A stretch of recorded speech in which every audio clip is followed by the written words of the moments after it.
오늘 사도학교인데요. 사도학교가 워낙 이렇게 여러분들이 질문하고 또 대답하고 자연스럽게 이렇게 궁금증도 풀어주고 짧은 정해진 말씀 가지고는 다 이렇게 궁금점을 해결해 줄 수 없으니까 그렇게 하는 시간인데 보통 이렇게 사도학교 하기 전에 이렇게 좀 간단하게 말씀을 나누고 합니다. 말씀을 나누고 하는데 그 사도학교 전에 학교하기 전에 나누는 말씀에 대해서는 제가 설교 준비하는 것처럼 특별히 준비를 안 합니다. 저는 설교를 원고 설교를 전부 준비하는데요. 이거는 뭐 특별히 준비를 안 합니다. 오늘 제가 목사님 여기 담임 목사님 뵙고 5시에 만나가지고 뭐 5시 반쯤에 식당에 도착해서 저녁 식사를 했는데요. 그때까지도 사도학교에 대해 무슨 얘기를 해야 될지 나도 아무것도 몰라요. 뭐 준비하고 하는 게 아니기 때문에 오늘 저녁 때 사도학교인데 무슨 얘기를 해야 되는지 아무것도 몰라요. 밥 먹고 났더니 6시인가 6시 반쯤 됐는가 그랬는데 그 앞에 저 차 타고 가면 아산호가 있다 그러더라고요. 아산호가 있다 그래서 거기를 제가 아직 시간이 남았으니까 운전하면서 갔어요. 근데 조금 있다가 여기 모여야 되는데 무슨 얘기를 해야 될지를 제가 몰라요. 이건 뭐 준비하고 하는 게 아니기 때문에 무슨 얘기를 해야 될지도 모르고 아무것도 없는데 차 타고 가는데 제가 예수님의 이름을 불렀어요. 예수님 조금 있으면 사도학교 하는데요. 조금 있으면 사도학교 하는데요. 난 무슨 얘기해야 될지 아무것도 모르겠는데요. 예수님 뭐 얘기할 걸 좀 주셔야 되지 않겠어요? 예수님 우리 전도사님이 옆에 있다가 웃어요. 운전하면서 예수님 그러니까 장난 노는 줄 알고 웃어요. 예수님 그러는데 제가 느낀 것은 제 영이 진짜 예수님을 부르고 있는 걸 느꼈어요. 목구멍이 아니고 제 영이 정말 예수님을 사모하고 저 영이 정말 예수님을 사랑하고 그래서 제 영이 예수님을 부르고 있는 걸 느꼈어요. 그걸 제가 느꼈기 때문에 더 예수님을 불렀어요. 예수님, 사랑하는 예수님, 사모하는 예수님, 저 조금 있다가 사도학교 합니다. 저 조금 있다가 1시간 뒤에 사도학교 합니다. 예수님 뭐 말할 걸 좀 주셔야 안 되겠습니까? 사람들 모여오는데 질문만 받기는 좀 싱거울 것 같고 뭔가 할 얘기를 개막을 끊을 얘기들을 주셔야 되지 않겠습니까?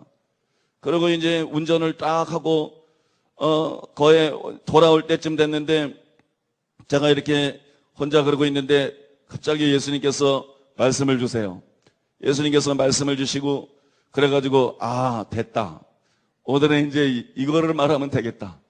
그래서 여러분 제가 운전할 때 주님께서 올해 사도학교 때 나누라고 제 영에 내려주신 그런 말씀들 그거부터 먼저 그게 설명하다 보면 간단하게 될지 길지 나도 모르겠지만 일단 그게 중요하니까 그거부터 여러분들에게 말씀을 나누고 그 다음에 시간 남는 대로 여러분들이 질문도 받고 답변하고 그러고 기도하는 그런 시간을 갖도록 하겠습니다.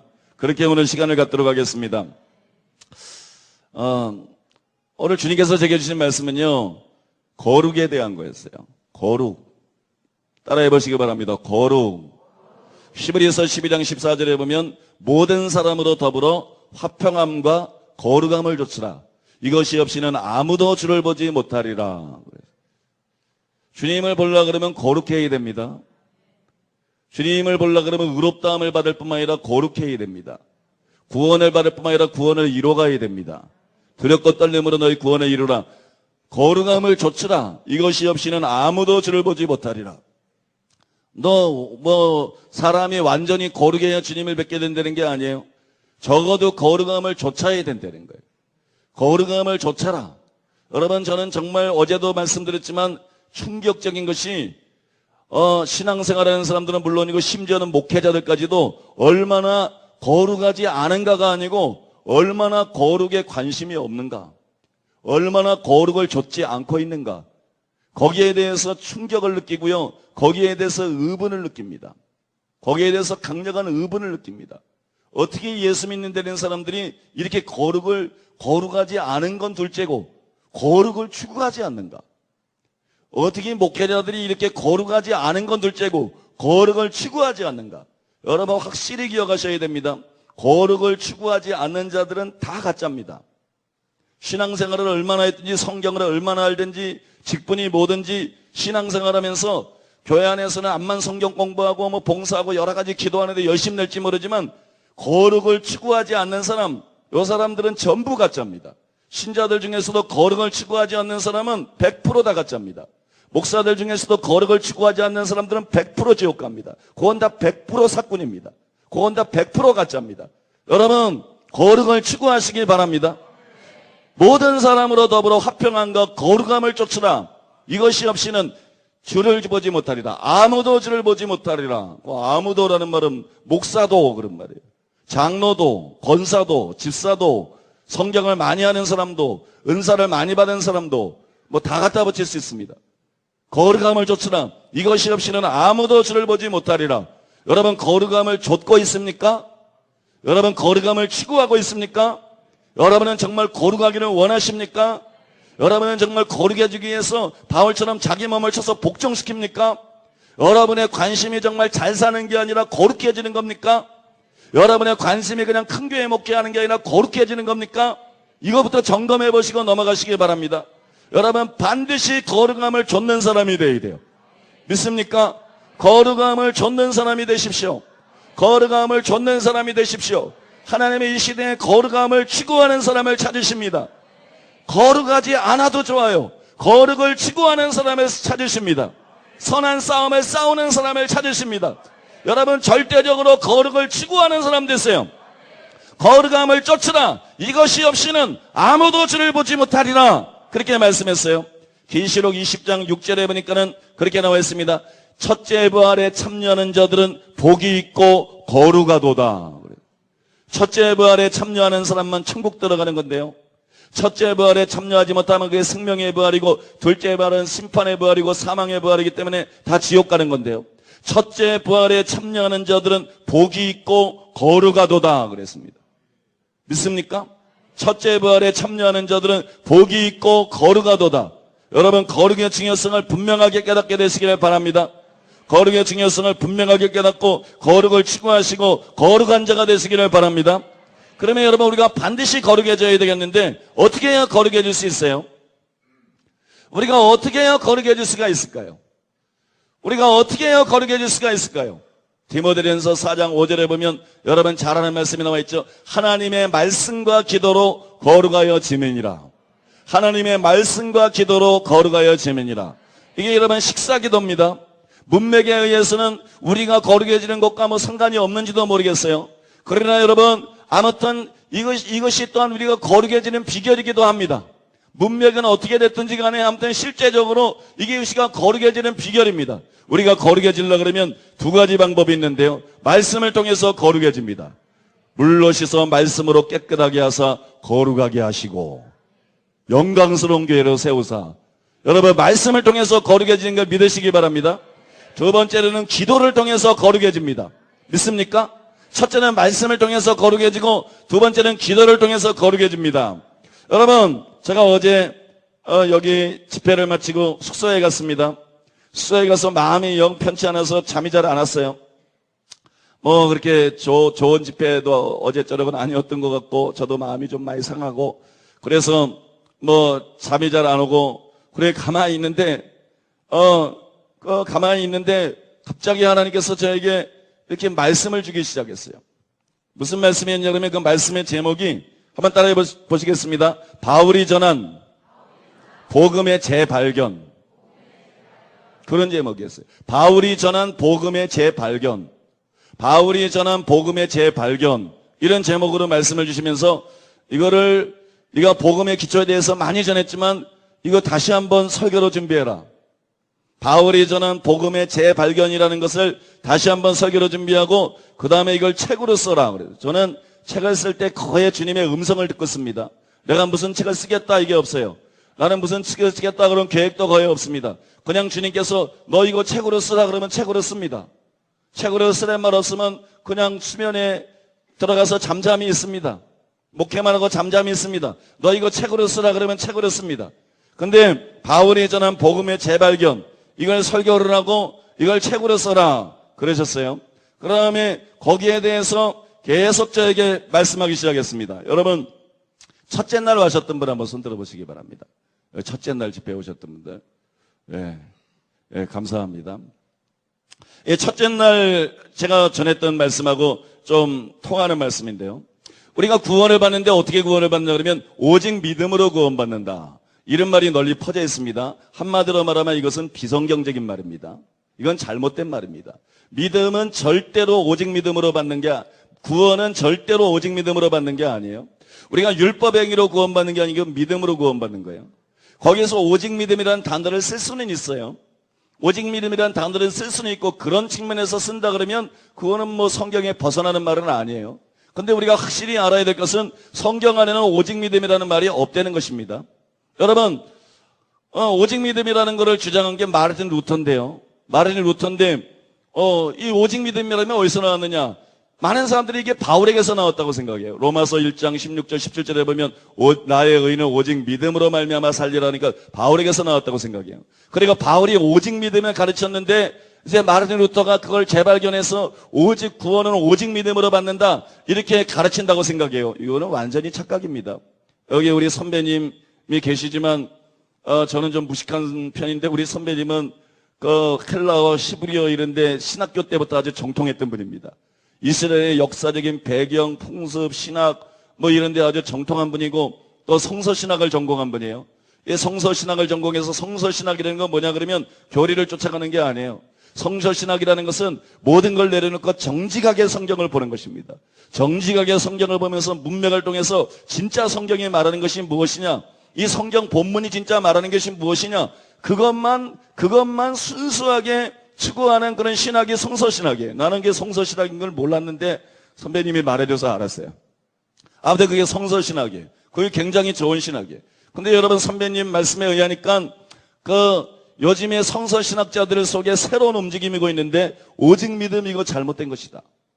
오직 믿음 이거 성경적인 것이 아니다. 성경은 오직 믿음을 말하고 있지 않는데 이거 그래서 구원은 오직 믿음으로 받는 것이 아니다. 이런 움직임들이 성서신학자들 속에서 일어나고 있다고 그러더라고요. 왜냐하면 교리를 그냥 답습하는 게 아니라 성경을 정직하게 보니까 구원은 오직 믿음으로 되는 게 아니라는 거예요. 그럼 아까 여러분 바울이 오직 믿음을 말하지 않았습니까? 여러분 하박국 2장 4절 말씀을 인용한 건데 거기 보면 오직이라는 말이 없어요. 그 다음에 로마서 1장 17절에 원어 성경에 보면 오직이라는 말이 없습니다.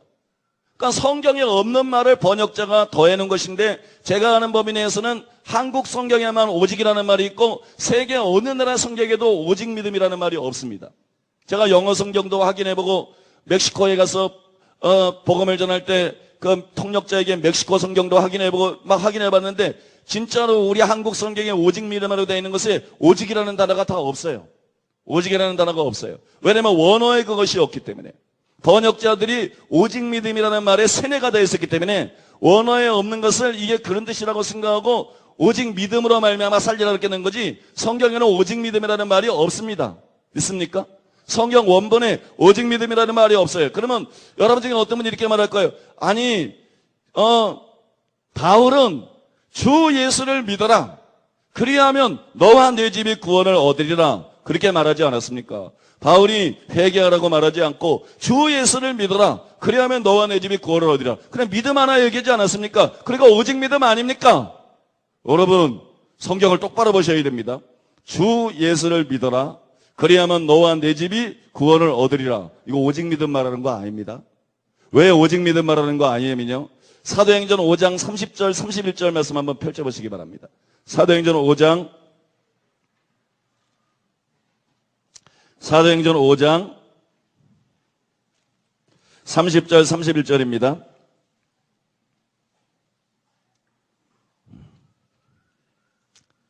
너희가 나무에 달아 죽인 예수를 우리 조상의 하나님이 살리시고 이스라엘로 회개케 하사 제사함을 얻게 하시려고 그를 오른손으로 높이사 임금과 구주를 삼으셨느니라. 우리가 첫째 날 살펴봤죠. 십자가에 달리신 예수님을 하나님께서는 단순히 구주로 만든 게 아니에요. 단순히 구주로 만들었으면 오직 믿음으로 구원받는 게 가능합니다. 근데 단순히 구주로 만든 것이 아니라 오늘 성경 말씀에 나온 것처럼 임금과 구주로 만드신 거예요. 믿습니까? 구주로 모셔드리는 것은 십자가 보혈 공로만 믿으면 돼요. 십자가 보혈 공로만 믿으면 되고 예수님만 믿으면 돼요. 그러면 구주가 될 수 있을는지 몰라요. 근데 예수님은 구주이기 이전에 임금이십니다. 임금과 구주로 삼으셨네요. 이 말은 무슨 말이냐면 예수님이 누구의 임금이 되지 않으면서 누구의 구주가 될 수는 없다는 것입니다. 예수님이 누구의 임금이 아니면서 누구와의 구주가 되는 것은 불가능합니다. 믿습니까? 예수님은 누구의 구주가 되기 위해서 먼저 그의 임금이 되셔야 됩니다. 그리고만 구주가 될 수 있습니다. 근데 구주가 되는 것은 믿음으로 받아들이기만 하면 되는 건지 모르겠지만 임금이 되는 건 다른 문제예요. 그분이 나의 삶의 주인이 되는 거예요. 그분이 나에게 왕이 되시는 거예요. 그러면 이제 내가 내 마음대로 살 수 없는 거예요. 이전같이 살면 안 되는 거예요. 임금이 달라졌는데 내가 그분이 그분이 나의 주인이 되고 내가 그의 종이 됐는데 이전하고 똑같이 산다 그러면 내가 자유인이지 그분이 나에게 주인일 수가 없고 내가 그분에게 종이 될 수가 없는 거 아니겠습니까? 그래서 여러분 예수님을 임금으로 모셔드리기 위해서는 뭐가 필요해요? 회개가 필요하다는 것입니다. 그래서 오늘 성경 말씀에 그렇게 나온 거예요. 이스라엘로 회개케 하사 제사함을 얻게 하시라고 그를 오른손으로 높이사 임금과 구주로 삼으셨느니라. 제사함은 그냥 예수님을 믿는 데서 나오는 게 아니고 회개하는 데서 제사함이 주어지는 것입니다. 십자가에 달리신 예수님의 십자가 보혈 공로를 믿고 자기 죄를 회개할 때 제사함이 주어지는 것이고 그런 사람이 죄를 용서받고 천국 가는 것입니다. 요 말씀만 똑바로 봐도요 얼마나 구원론이 지금 이 시대에 엉터리로 지멋대로 가르쳐지고 있는지 눈이 번쩍 뜨이고 깨달아질 수 있고 분별이 될 수 있습니다. 예수님은 단순히 구주가 아니라 임금이시라고요. 믿습니까? 그래서 우리는 단순히 믿는 게 아니라 회개해야 된다고. 예수님이 말한 것처럼 회개하고 복음을 믿어라. 마가복음 1장 15절에서 예수님이 말씀한 것처럼 믿음뿐만 아니라 회개가 있어야 될 줄로 믿습니다. 회개하고 믿어야 된다고요. 근데 사도 바울이 뭐라 그랬냐? 주 예수를 믿어라 그랬다고요. 주 예수를 믿어라. 그래야만 너와 내 집이 구원을 얻으리라. 믿습니까? 우리는 주라는 단어가 있는데 개념은 잊어버렸어요. 그냥 습관적으로 우리 주 예수 그리스도, 주 예수 그리스도 그래서 의미는 없고 문자만 있어요. 그 당시 사람은 주가 뭐라는 것을 분명히 합니다. 황제에게만 주라는 단어를 썼어요. 그래서 기독교인들이 황제 외에 주가 어디 있느냐 그러고 기독교인들이 박해를 당했습니다. 기독교인들이 죽임을 당했습니다. 그들은 여러분 주 예수라는 말을 우리하고는 완전히 다르게 받아들입니다. 여러분 주라는 말은 황제라는 말입니다. 절대적인 충성을 바쳐야 되고 절대적으로 복종해야 되는 거예요. 근데 그냥 예수를 믿으라는 게 아니에요. 예수님이 주라는 걸 믿으라는 거예요. 주님이신 예수님을 믿으라는 거예요. 그 다음에 인공과 구주이기 때문에 회개해야 되기 때문에 주 예수를 믿으라는 말은 우리가 생각하는 그런 믿음이 단순히 들어있는 것이 아니고 당연히 그 안에 회개가 전제되어 있는 것을 알아야 되는 것입니다. 믿습니까? 당연히 그 안에 회개가 전제되어 있는 것이고 당연히 여러분 회개와 믿음을 말씀하고 있는 것입니다. 주 예수를 믿으라는 말은 단순히 믿으라는 말이 아닙니다. 회개하고 믿으라는 말입니다. 그래서 여러분 사도행전 20장 21절에 보면 바울의 고백인데 내가 유대인과 헬라인들에게 하나님께 대한 회개와 우리 주 예수 그리스도에 대한 믿음을 증거한 것이로라. 믿습니까? 오늘 한 구절만 보고 말할 게 아니고 바울이 자기 사역을 말했다고. 나는 하나님께 대한 회개를 전했다. 나는 우리 주 예수 그리스도에 대한 믿음을 전했다. 바울은 단순히 믿음만 전한 사람이 아니라 회개와 믿음을 전한 사람인 걸 믿으시기 바랍니다. 회개와 믿음을 전한 사람이에요. 회개와 믿음. 사도행전 20장 21절. 여러분 바울이 전한 것은 단순히 믿으라 그런 것이 오직 믿음이 아니고 바울은 루터처럼 오직 믿음 말하지 않았습니다. 루터가 멍청해서 그런 소리 한 것이지 성경에 대해서 무식해서 그런 소리 한 거지. 여러분 바울은 회개와 믿음을 말했습니다. 믿습니까? 바울은 회개와 믿음을 말했고요. 그 다음에 그 회개라는 게 뭐예요? 회개라는 게 하나님께 대한 회개와 그랬어요. 하나님께 대한 회개와 회개는 하나님께 하는 거예요. 믿습니까? 회개는 하나님께 왜 하나님께 대한 회개냐? 회개는 돌이키는 거예요. 회개는 돌아서는 거예요. 회개는 하나님께 돌아가는 거예요. 여러분 회개는 다른 게 아닙니다. 회개는 하나님께 돌아가는 거예요. 탕자의 비유는 회개의 비유예요. 세 가지 병행 비유를 말씀하면서 땅에서 죄인 하나가 회개하면 하늘의 것은 회개할 것이 없는 의인 99이나 기뻐하는 것보다 더하리라. 탕자의 비유는 분명히 회개의 비유죠. 그런데 탕자는 아버지께로 돌아간 것입니다. 회개는 아버지께로 돌아가는 거예요.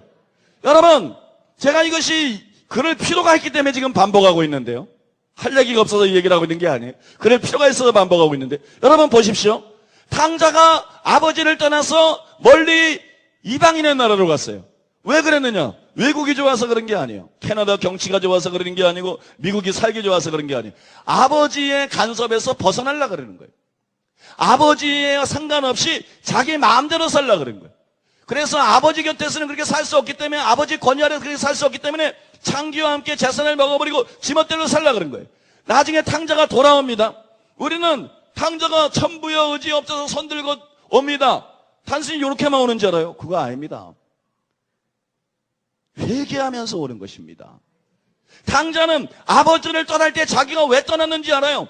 아버지 뜻과 상관없이 자기 마음대로 죄짓고 달라고 떠난 것이에요. 이건 바꿔 말해서 탕자는 아버지께 돌아간다는 게 뭔지도 알아요. 아버지께 돌아간다는 것은 교회 다니는 게 아니에요. 교회 다니는 사람들이 다 하나님께 돌아온 게 아닙니다. 교회 다니는 사람들이 다 회개한 게 아닙니다. 교회 다니는 사람 다 구원받은 게 아닙니다. 천국 가는 게 아닙니다. 교회 안에 지옥 가는 사람들이 얼마나 많은지 몰라요. 왜냐하면 이거는 회개는 교회에 다니는 게 아니라 아버지께로 돌아가는 거예요. 아버지께로 돌아가는 것은 아버지의 권위 아래 들어가는 거예요. 이제는 아버지의 말씀대로 사는 거예요. 아버지의 말씀에 순종하는 자식이 되는 거예요. 믿습니까? 여러분, 이게 회개인 거를 아셔야 돼요.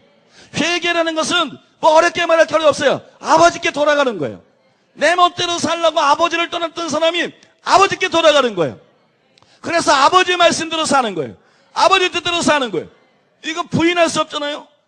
하나님께 대한 회개, 그리고 탕자의 비유, 이건 성경을 뜯지 않는 한, 성경을 찢어버리지 않는 한 어떻게 부정할 수 있어요? 여러분, 회개는 자백이 아닙니다. 여러분, 회개는 아버지께 돌아가는 겁니다. 회개는 아버지께 돌아가서 이제 그분 말씀대로 사는 것입니다. 그분에게 순종하는 것입니다. 이런 사람만 구원받는 사람입니다. 이런 사람만 회개한 사람이고, 이런 사람만 천국 가는 사람입니다. 그 누구든지 이렇지 않은 사람은 교회 안에서 모두 지옥에 가는 사람입니다. 가짜란 말이에요. 믿습니까? 여러분, 회개하셨습니까? 교회 다니는 거 말고 아버지께 돌아가셨어요? 아버지께 돌아가셨어요? 아버지에게 순종하고 있어요? 여러분, 진짜 그런 사람이어야 될 줄로 믿습니다. 여러분, 개개인이 그렇지 않으면 큰일 납니다. 여러분, 진짜 그런 사람이기를 바랍니다. 그 다음에요, 믿음에 대해서 바울이 말했어요. 믿음. 하나님께, 내가 이방인과 헬라인들에게 하나님께 대한 회개와 우리 주 예수 그리스도에 대한 믿음을 증거한 것이라. 여러분, 바울이 우리 주 예수 그리스도에 대한 믿음을 증거했어요. 우리 주 예수 그리스도에 대한 믿음이에요. 따라해 보시기 바랍니다. 주 예수 그리스도께 대한 믿음. 이게 단순하면서도 이게 이렇게 중요한 거예요. 이게 단순하면서도 이게 이렇게 결정적인 거예요. 믿음은 하나님께 대한 회개.